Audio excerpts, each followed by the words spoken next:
All right. Good evening, everyone. We have another exciting round of the motor vehicle and transportation this evening at a somewhat earlier hour than yesterday evening. We've got another engaging slate of bills to discuss this evening, so let's jump right into it. We are going to start with House Bill 18. I'm going to there are no amendments. I'm going to pull up the bill just so you guys can take a look at it. This is about noise cameras. If you guys recall, we did a noise camera bill last year. And this is basically like a small corrective bill from Delegate Plakovich-Carr. You'll remember also that we only did the program in Prince George's, Montgomery, and did we end up doing it in a third jurisdiction, Patrick? No, we did pass it with Anne Arundel, but it That's didn't go right. down They in the took it out. Senate that way. Yeah, I couldn't even remember exactly how that went down. So yeah, Patrick, do you want to just explain what we're correcting here with this bill? Well, simply, I think we probably didn't give them enough time. We gave them 2 years. It takes at least a year to get these things up and running. Yeah. So they're asking for a 2-year extension, Yeah. and they're also asking for privacy in from the Maryland Public Information Act shielding, which Right. is fairly common for these types of things. Yeah.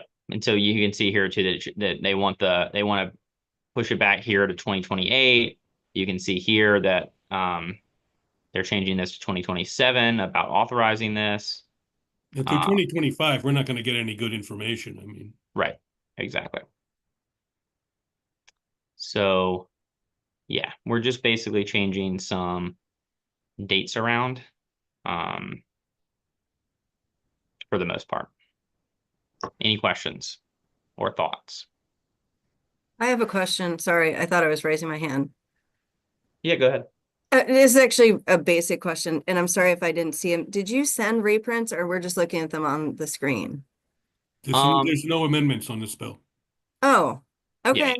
yeah. This is just straight. This is just a straight favor. I mean, this would be like a straight favorable. We're just changing a few dates. There's no amendments. Okay. Oh, okay. I'm cool with that. But are there other ones that I should have my staff print out for me that you just sent, or do we have the other reprints if there's reprints?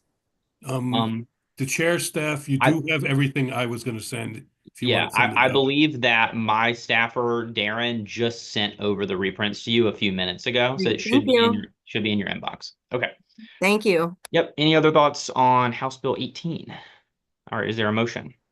Move favorable on the bill. Second. Great. It's been moved and properly seconded. Any other final thoughts to this? What's essentially a local bill for Montgomery and Prince George's? Seeing none, all those in favor, please raise your hand or signify by saying aye. Any Aye. opposed? All right. HB 18 will receive a favorable recommendation from the subcommittee. We will move on now to House Bill 628. And I have a reprint here. You guys should have one as well. Let's see.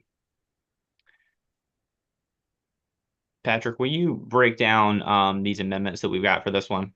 Sure. These amendments are from MDOT. Obviously, they support them. And they add to the current statute that notice from a local government for financial help in constructing or reconstructing sidewalks and bicycle pathways should be in its annual priority letter to the department for inclusion in the CTP, sort of normal process. And then they have a little provision here on page 3, towards the bottom of page 3. And I think I just got the email with the attachments for everybody to know. Line 31, that they would also, in situations where, in priority funding areas, where the administration determined there's a big public safety risk or impediment to pedestrian access, that where there's not a concurrent construction, that they would consider putting in the whole cost of reconstructing or constructing sidewalk or bicycle pathway and acquire the necessary right of way. So they're adding costs that they would cover. Okay, great. Delegate Terraza. Thank you. I really like this bill. I'm just trying to understand a little piece of it. Like, this is for both, it already says construction and like, what's changing in this bill from the existing law? That's what I'm trying to understand. Well, Patrick. the bill is, the main part of the bill is, if you look at the top of page 3, is they're putting in,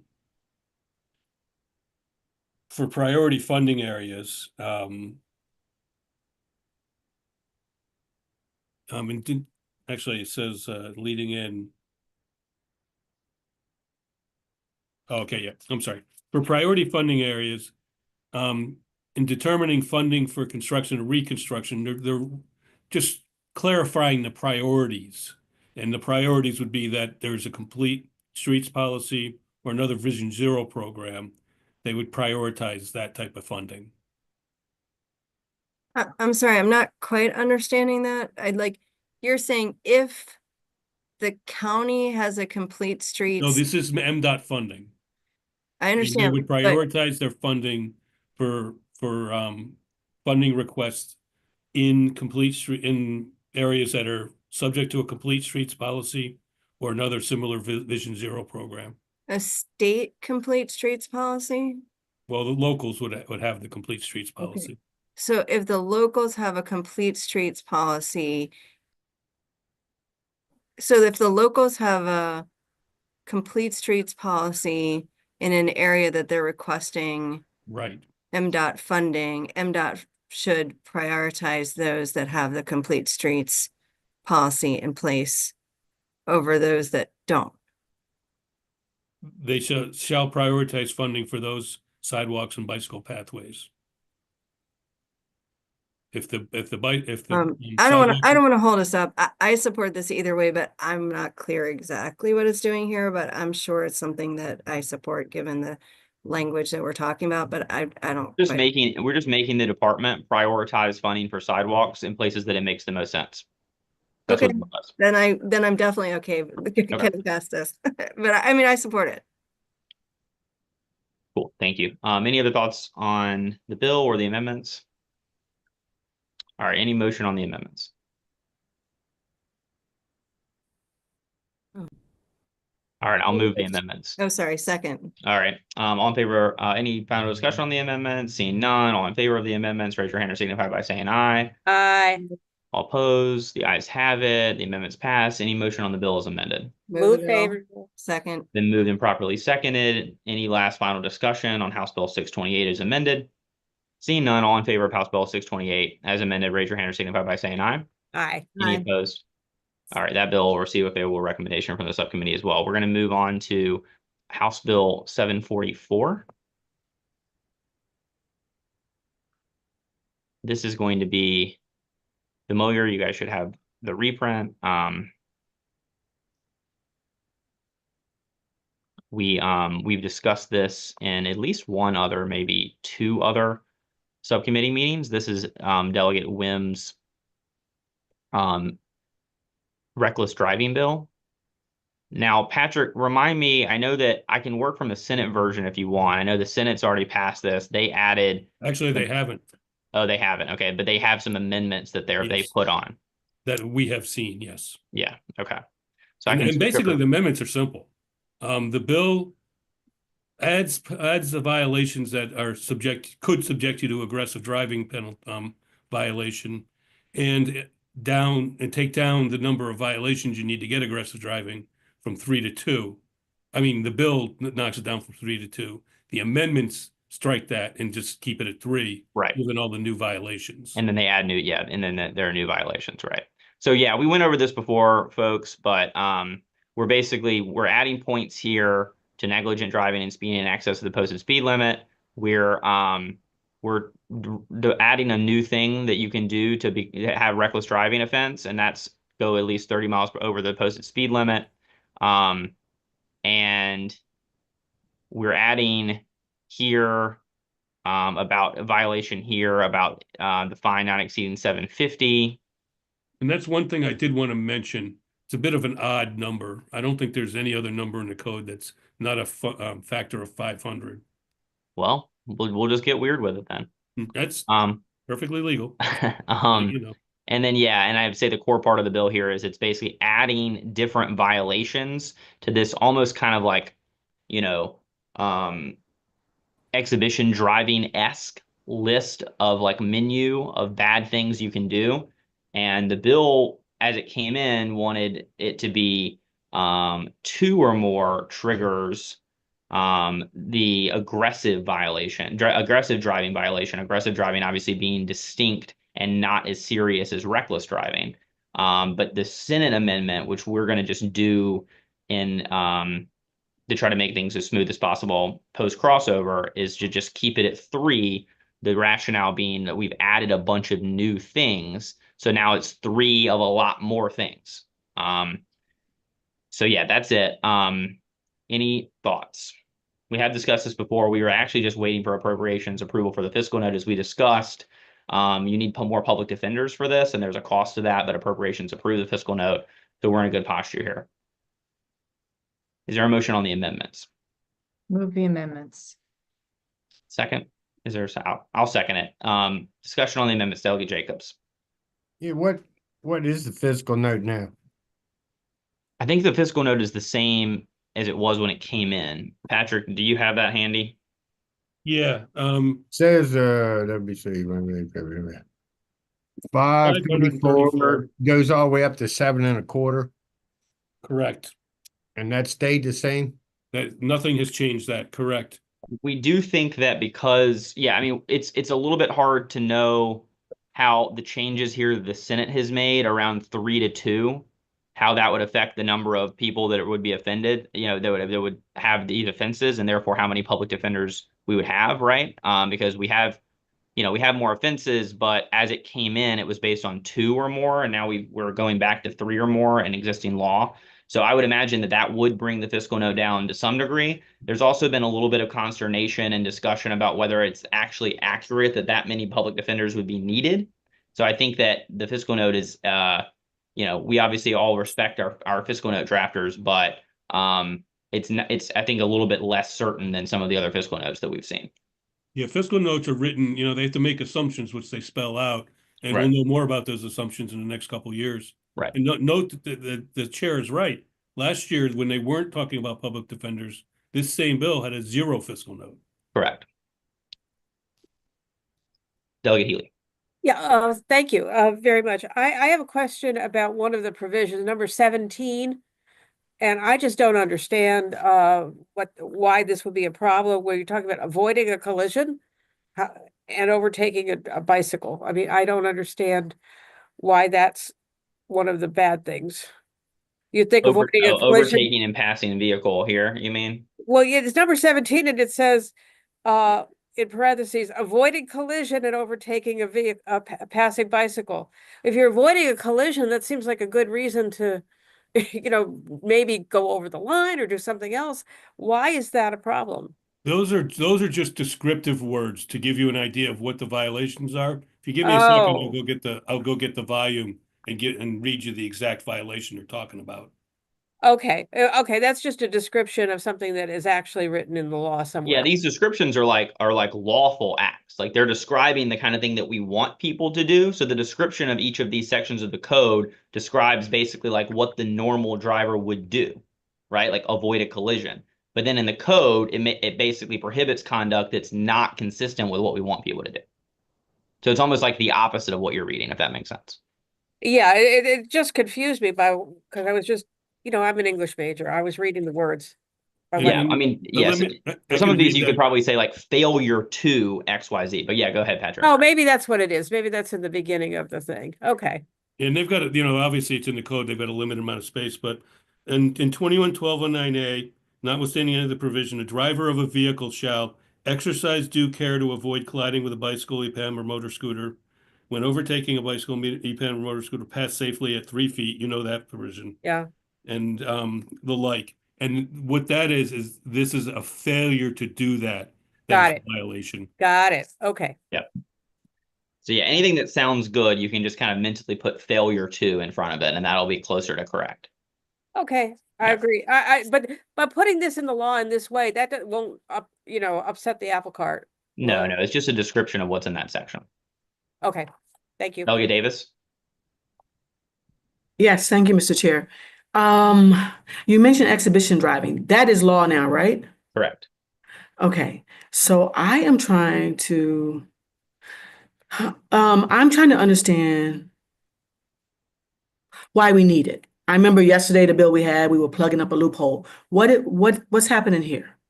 Yeah, that's a great question. So yeah, exhibition driving is indeed the law. And we did a similar thing there, right? And of course, this already exists here. I think that it's actually possible that we took the exhibition driving menu method from this part of the code around aggressive driving. But the idea is you list a bunch of things that you don't like, and then you say if you do two or more of those things, that triggers aggressive driving. The bill was motivated by, and the impetus for the bill was an officer in Montgomery County who lost his legs in a crash with a repeat violator, a repeat speeder, someone who enjoyed basically playing chicken and having cops chase him around. He didn't even have a valid driver's license. And the realization after that tragic incident that our laws were significantly less tough around reckless and aggressive driving as a lot of our neighbors are. So much so that some of these just kind of joyriders, and it's a little bit similar to the exhibition driving thing, but they're not doing exhibition driving. They're not doing spinning things. They're not going to they're not all congregating in Ocean City or in other places and doing weird stuff all together. They're just driving aggressively and recklessly solo. And the realization that folks came to in the aftermath of that tragic incident was that our laws were not nearly as tough as a lot of our neighboring states were around what classifies as reckless and aggressive driving and what the penalties are for reckless and aggressive driving. And so this is the second year that we've heard this bill. We did not pass it last year. I think there was some problems that the sponsor worked to fix and make the judiciary happy, and he put some amendments in and whatever. But that's essentially what we're trying to do. We're trying to, for folks who are driving recklessly and driving aggressively, we're trying to make sure that the penalties are proportionate to that offense. You mentioned judiciary, so that's what it was last year? Yeah, the judiciary. No, not the Judiciary Committee. Sorry, the judiciary of Maryland. They had concerns with some of the drafting of this bill last year, which is one of the reasons we didn't vote on it. Thank you. Yep, thanks. Doug Jacobs. All right, we'll go back to the fiscal note again. The positions, it says, which accounts for the bill's October 1, 2025 effective date. So does this mean they're gonna hire these 6 people, or are they gonna hire them if necessary? They're going to hire them if necessary. If the assumptions are correct in the fiscal note that they need additional public defenders, then they would have to hire those 6 people, and those are the salaries that create the fiscal note. I think what you're seeing, Delegate Jacobs, here with the fiscal note, and why it seems so weird that in a time when we're being very frugal, why would we be spending $700,000 on this bill? I think that what you're seeing, and I think the reason that the Appropriations Committee, not to put words in their mouth, but the reason that they approve this is because I think people are skeptical that we're going to have to hire any public defenders. Because in last year's fiscal note, it did not make that assumption. So this is not that they're gonna automatically hire 6 people. This is Correct. pure- There's no purely- direction that they have to fire anything. It doesn't add pins or anything like that. Okay, thank you. And of course, if it turns out, first of all, if it turns out this is just unaffordable because they need dozens new public defenders, that probably tells us something about how rampant these offenses are. But if it comes back and this is a situation where we're spending millions of dollars on public defenders, then obviously we're going to have to reevaluate that. I think the view of the Appropriations Committee about the fiscal note is that probably last year's fiscal note was more accurate than this year's. Delegate Terrazzo. Sorry, you may have said this already, but I'm just trying to clarify. You're saying that the bill doesn't add offenses since last year, but I guess they didn't ask the public defenders, because I'm kind of surprised that that's part of a calculation on a criminal statute. Like, that the public defenders, and not that they don't need funding, but I'm just surprised it's part of our fiscal note on if we're trying to outlaw bad behavior, that's how we look at it. So it was it that they didn't ask last year and they did this year, or? I'm not sure. I really can't Okay. speak to like Okay. what the formula that the public defenders or that the Okay. fiscal drafters use vis-a-vis reaching out to the public defenders. Okay, I Yeah, got you. but it wouldn't have been any substantive change in the bill that would have created that. Okay, and then the other question I have, and it might be a dumb question, but does does racing fall into this, or is that exhibition driving, or is that not? I think that's exhibition driving. I don't think that's one of these delineated lists. You guys can skim it here and correct me if I'm wrong, but I think that's more of exhibition driving. Okay, all right, thank you. Yep, thanks, Delegate Ziegler. Thank you, Mr. Chair. I was just going to say, as I understand it, correct me if I'm wrong, but the public defender is only necessary if there's a threat of incarceration. And I assume most of these offenses won't rise to that level. Hopefully, we'll be getting people with points and That's right. Yeah, it's only if someone is facing incarceration would they need a public defender. I mean, in a lot of cases, these are going to be people who pay this penalty, pay some sort of civil penalty that's higher and it's easier to get now. But they're not, certainly the jail time is not going to be an option for the vast majority of people who break this law. so we would be making money from those people. So That's right. Yeah, and I don't think the fiscal note does any sort of offset about extra revenue. All right, any other comments or thoughts? We did already move the amendments and second them. So any last discussion on this set of amendments? All right, seeing none, all in favor of the amendments, raise your hand or signify by saying aye. Anyone opposed to the amendments? Okay, I'm going to move one other additional amendment, which is to add Delegate Edelson as the #2 co-sponsor on the bill. We already have several co-sponsors here.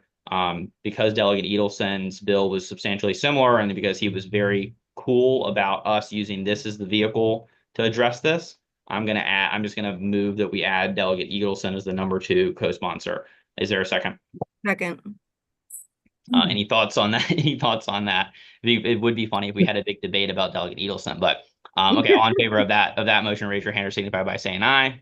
Aye. All right. Any opposed? Okay. All right. So now motion on the bill is amended. Move favorable. Okay, I'll second it. Any final discussion on House Bill 744? Seeing none, all in favor of House Bill 744 as amended, raise your hand or signify by saying aye. Any opposed?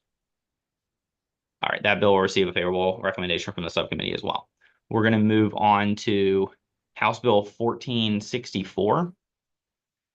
Other than a massive sponsor problem, I think this is a relatively easy one. So this bill is about rental fleet vehicle plates. So just to remind you guys what the problem here is, right now we don't have any specialized license plates for rental cars. So rental car companies that operate in Maryland and have cars that are registered in Maryland, those vehicles are dispersed throughout the country, which is usually okay the first time they get the tag and the first time they get the sticker. The problem is they're dispersed throughout the country and then they need to renew their registration. And the sticker, it's very tricky to get the new sticker to the correct car because by the time you've mailed the new sticker from MVA to some other, Detroit, Michigan, that car may already be gone.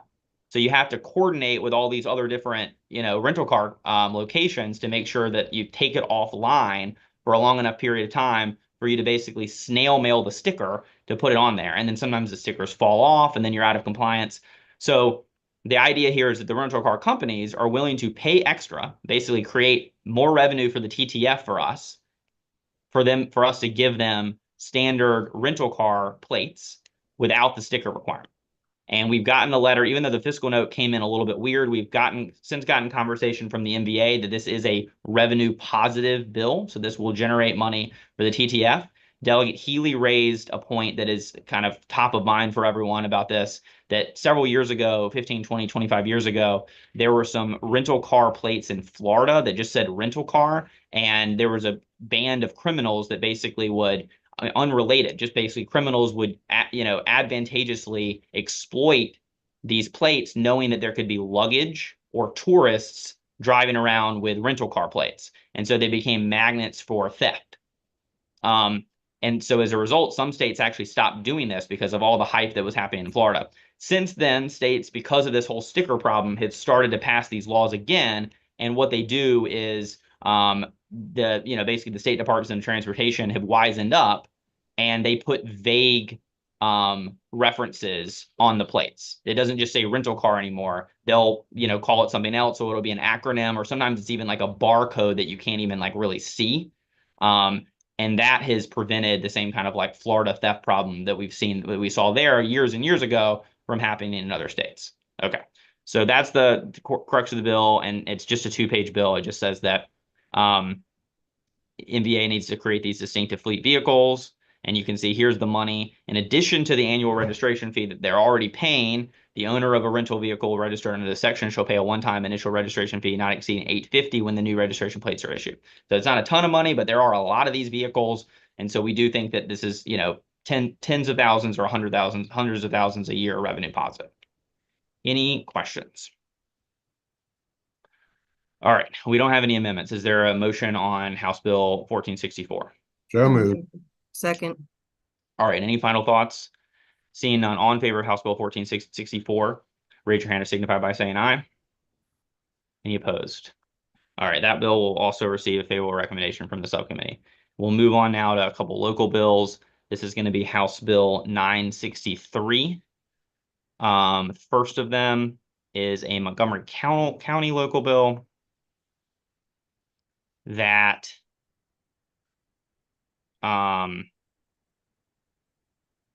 it says here, in Montgomery County, a local authority may decrease the maximum speed limit on a highway under subparagraph 1 of this section without performing an engineering traffic study. This is going to sound very familiar to you because we had a very similar bill from, I believe, Queen Anne's County from Delegate Arentz in today's bill hearing. So a number of different counties are coming to us asking for this because in a lot of cases, the roads where they need to lower the speed limit on, they know that they're dangerous, either because they've conducted other studies or because they've had a ton of crashes there. And honestly, this is kind of like a fiscal responsibility, pro-government efficiency type of idea to not require an unnecessary engineering and traffic investigation, which can be lengthy and expensive when it's not necessary.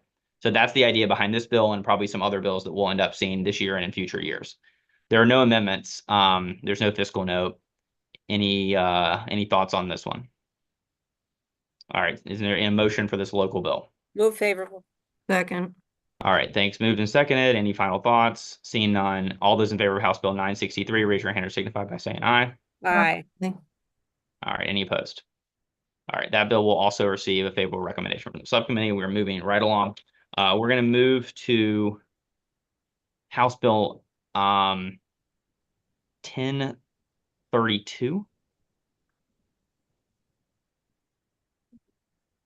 This is another frequent flyer idea here in the committee, which is stop sign monitoring system authorization.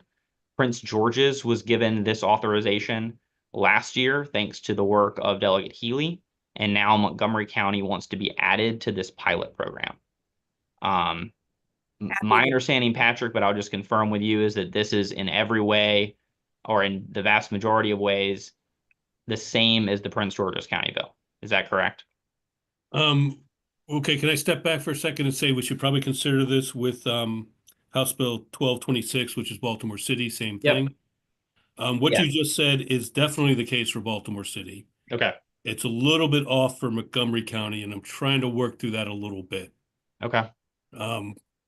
But generally, I think that's the case. And if, the body be willing, it'd be probably best if we could harmonize them and just join them. But we'll talk about that.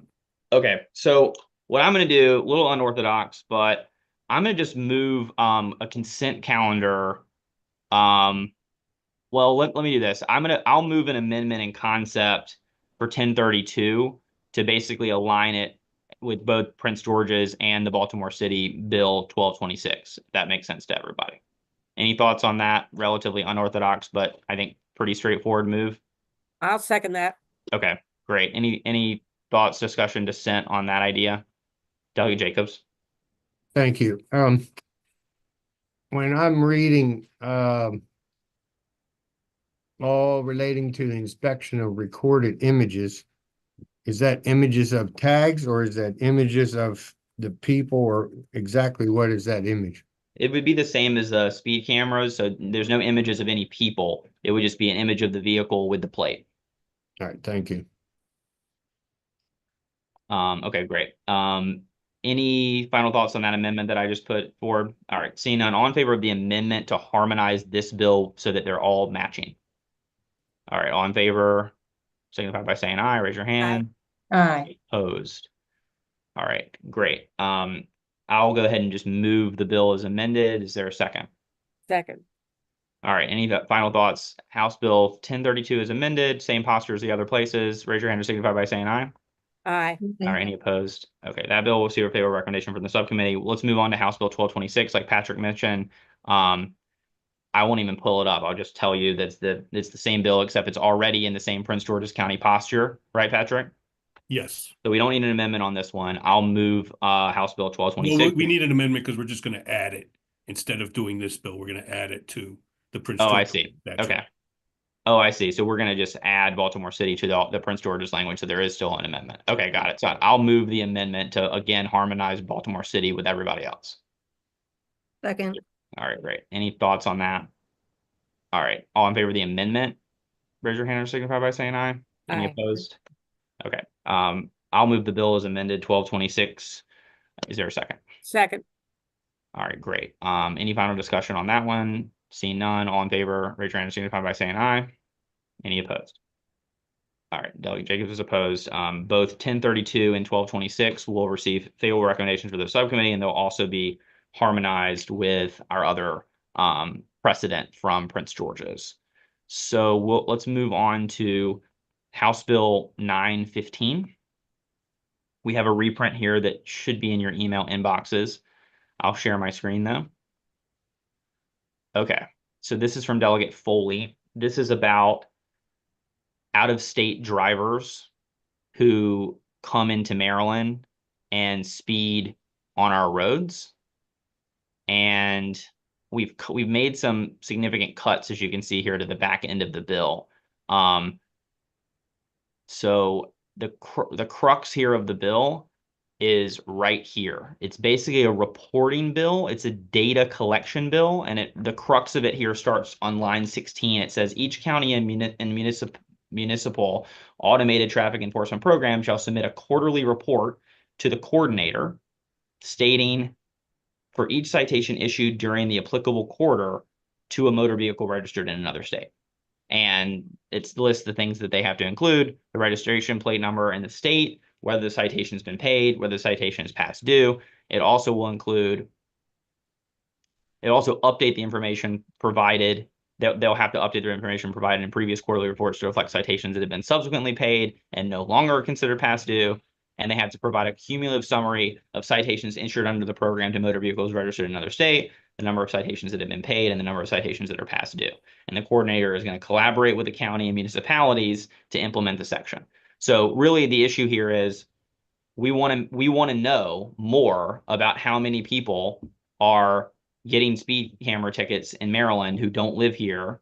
This is somewhat related to the Delegate Addison out-of-state plates issue, because I said they don't live here. Well, that's not actually true. It just means they don't have plates here. They could actually live here with Virginia plates or DC plates or whatever. But there are people that don't have Maryland plates who are getting traffic tickets. And all this bill does is require our counties and our cities to report back to the state so that we have a better handle on this problem. It's a little bit akin to what we did last year with Delegate Addison's bill to create the study that we all read that we use as the basis for this year's Delegate Addison bill. Delegate Ziegler. Thank you, Mr. Chair.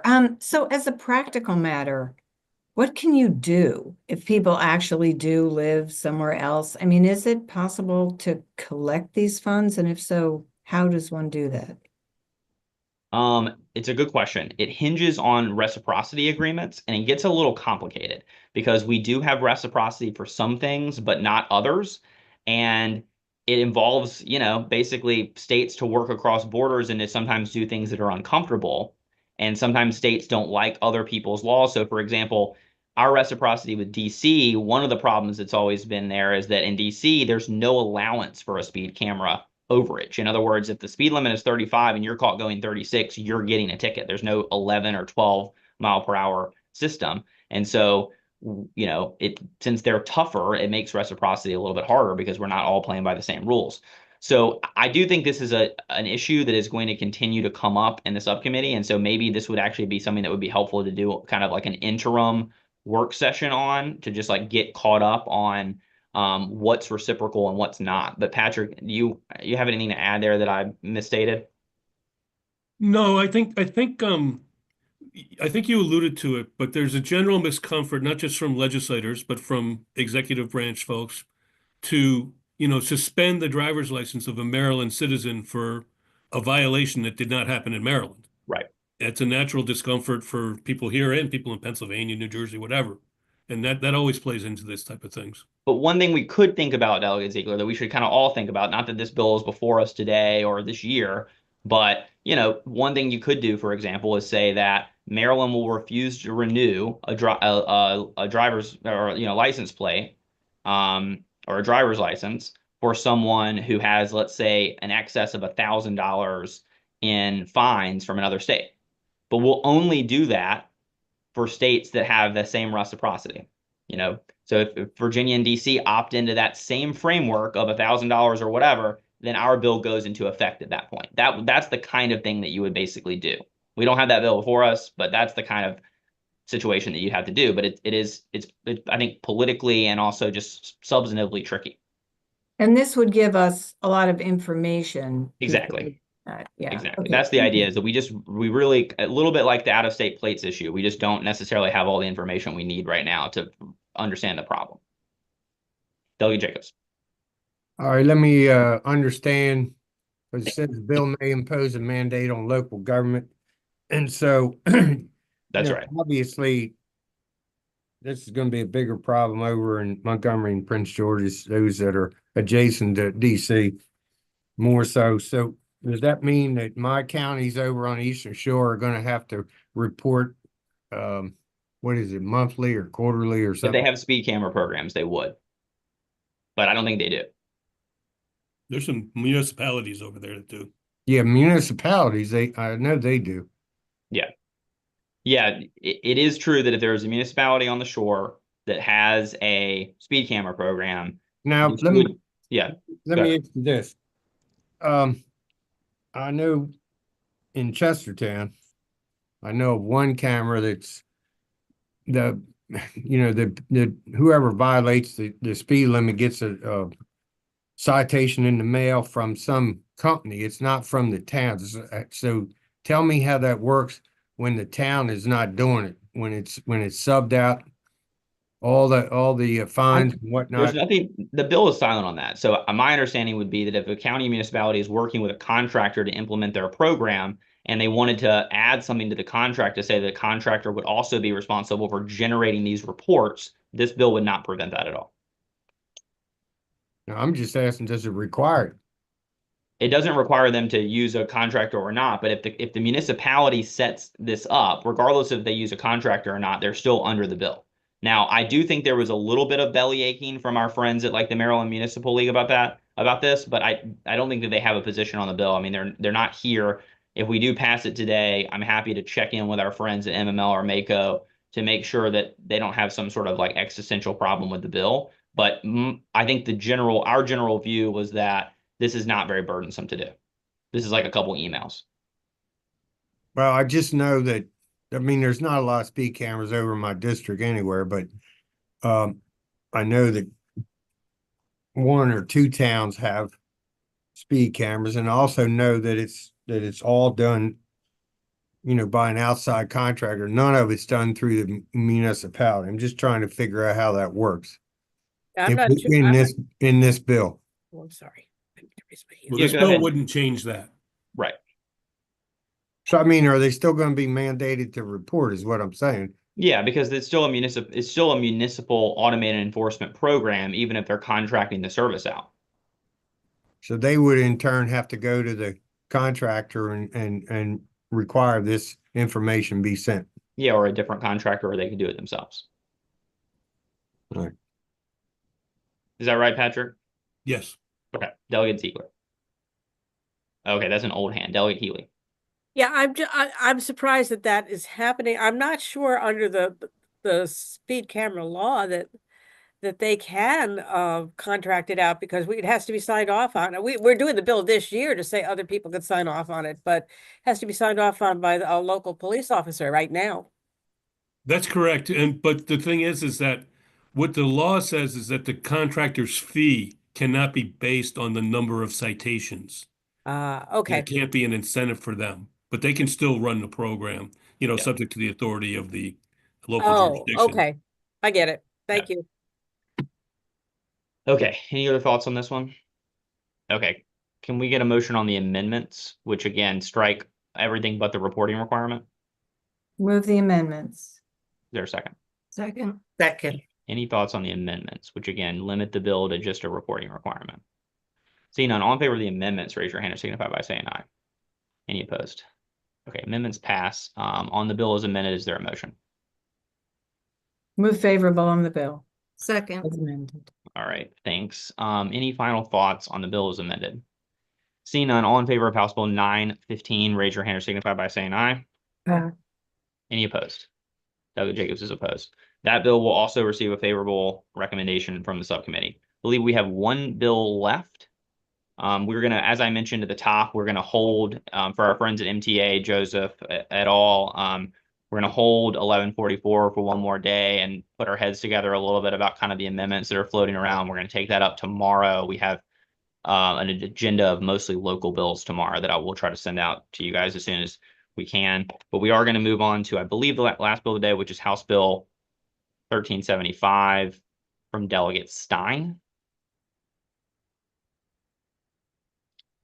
This is about signage on tow trucks. And here's the core of the bill. It says a tow truck may display a portable variable messaging sign on the tow truck while at the scene of an accident or a disabled vehicle. The sign shall conform to the standards established in the code about traffic control devices and display only those messages approved for use by SHA. The idea here is safety, to make sure that when tow trucks are there, that basically drivers are getting up-to-date information about the status of that disabled vehicle, and to also make sure that it's clear and conspicuous so that one disabled vehicle doesn't lead to a crash. That's the idea behind the bill. Patrick, did I miss anything here? No, it sounds right to me. Delegate Terrazzo. Sorry, I'm having trouble with my mute button. Sorry. So thank you, Mr. Chair. So I like this one also. I'm just trying to make sure that B is 2B, 3-2B, is sufficient to make sure that it's not just like the tow truck can't just put on these boards like advertising for the tow truck. Yeah, exactly. That's why B is there. And we because- think B is sufficient for that? Like we don't need to Yes. tell, Yes, like, we have talked to State Highway about this. Okay. They are not going to let tow truck drivers advertise with their variable signs. I mean, that would be in some way perversely funny, but that's the reason that that section exists. okay, thank you. Okay. Any other thoughts on this pro highway safety messaging bill? We don't have any amendments. Is there a motion on the bill? Favorable. You don't need it. All right, I'll second it. Any final thoughts? Seeing none, all in favor of House Bill 1375, raise your hand or signify by saying aye. Aye. Any opposed? All right, that bill will also receive a favorable recommendation from the subcommittee. That ends our agenda for today. We have a number of other bills, probably a few more that we're going to do tomorrow. We will be in touch as soon as we can with the details of when that meeting will happen and what the agenda will look like. That will probably maybe be our last meeting before crossover, but it's also possible that we have some straggler bills on Friday. Any other thoughts or concerns for the good of the order before we adjourn? All right, appreciate y'all. See you soon.